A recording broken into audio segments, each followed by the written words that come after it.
It's tempting to just dive right in for pec minor, but I don't think Jordan would appreciate that very much.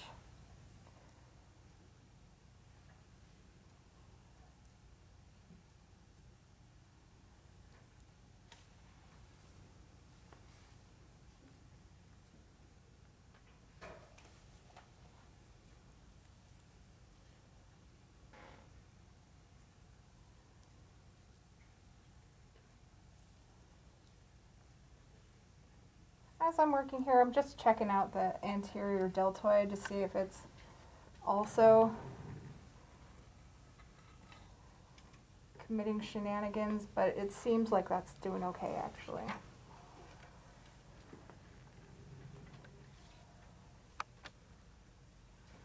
If I want to get some nice depth, I can use loose fists and brace myself so I don't roll and press toward Jordan's feet.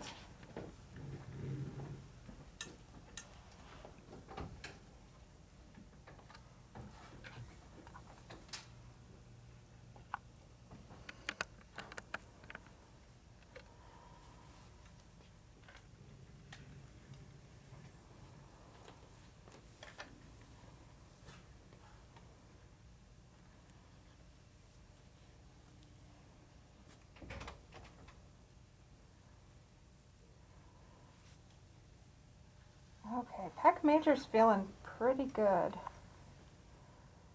So let's get in here and see how pec minor is doing.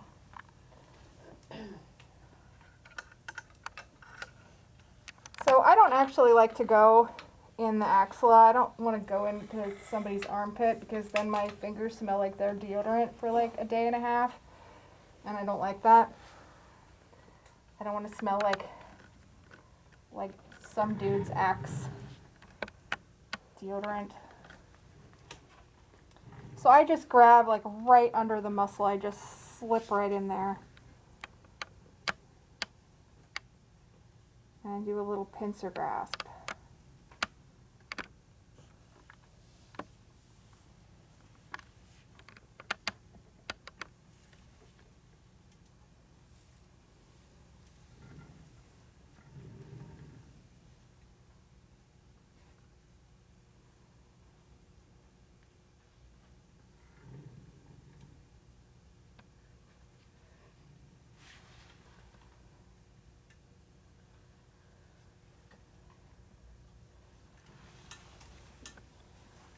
All right, let's check the other side.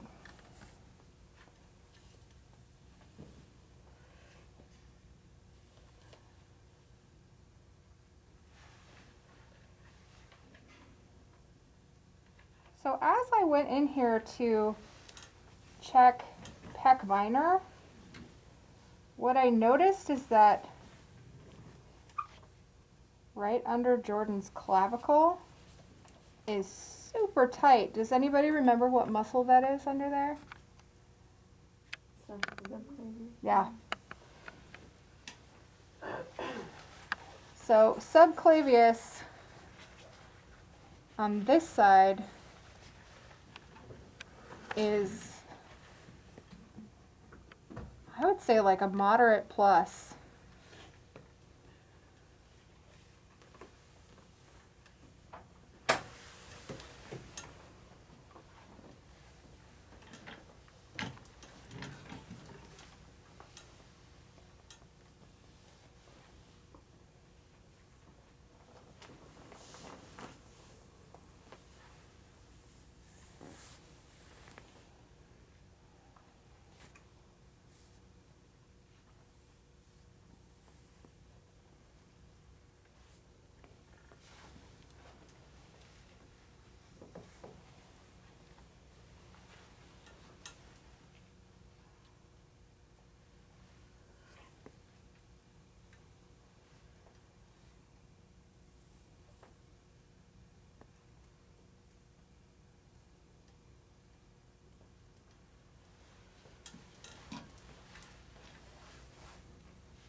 because I found so much tension over here in the left subclavius, I'm also going to check on the right to make sure I didn't miss anything. But there's nothing dramatic happening with subclavius on the right side. It feels about the same as pec major.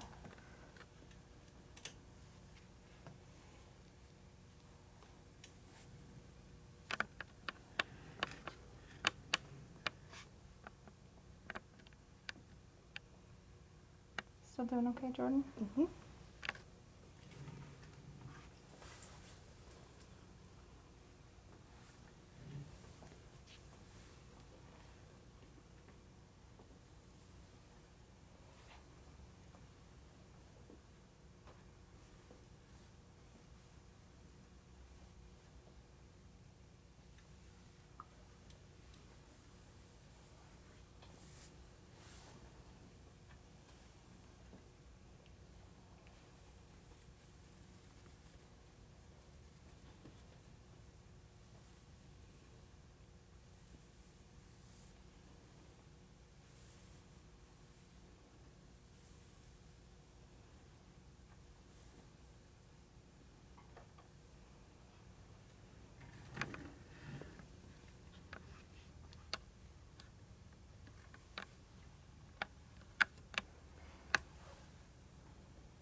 I keep thinking we're almost done, and then I find another goodie.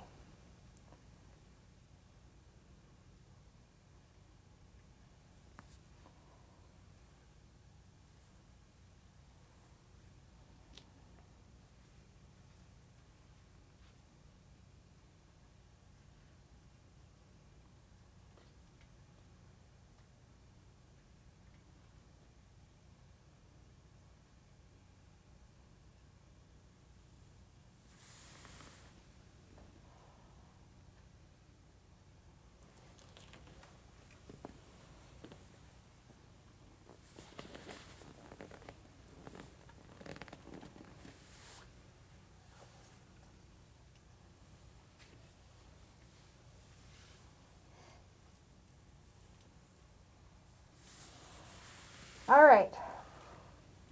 So I think we've loosened up just about everything.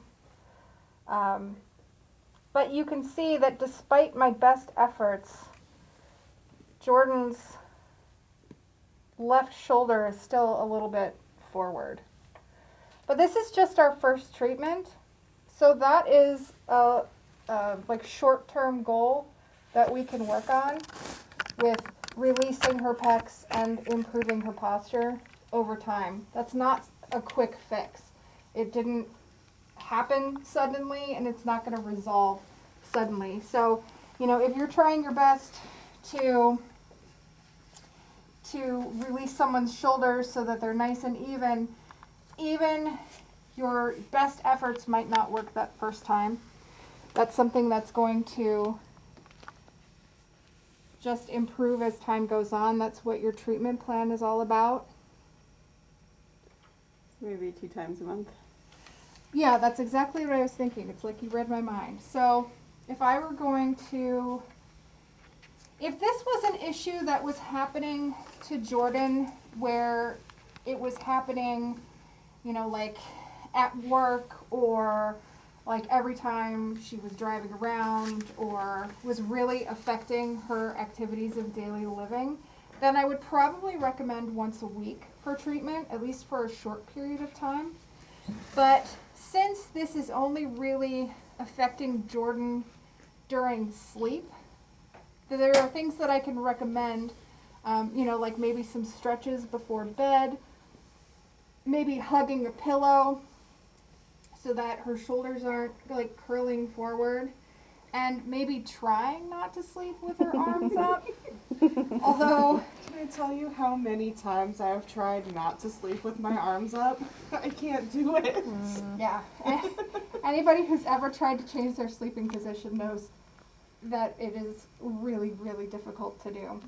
So, But now that Jordan is more aware of it, it might be something where, you know, she tries to slowly improve it over time, or, you know, maybe not have her arm quite as high up. I mean, there are like incremental improvements that can happen over time. But since this isn't incredibly bothersome and it's not like interrupting her sleep, she's just having to like turn over to let her arm get some blood again. So that would be like every other week, twice a month kind of thing.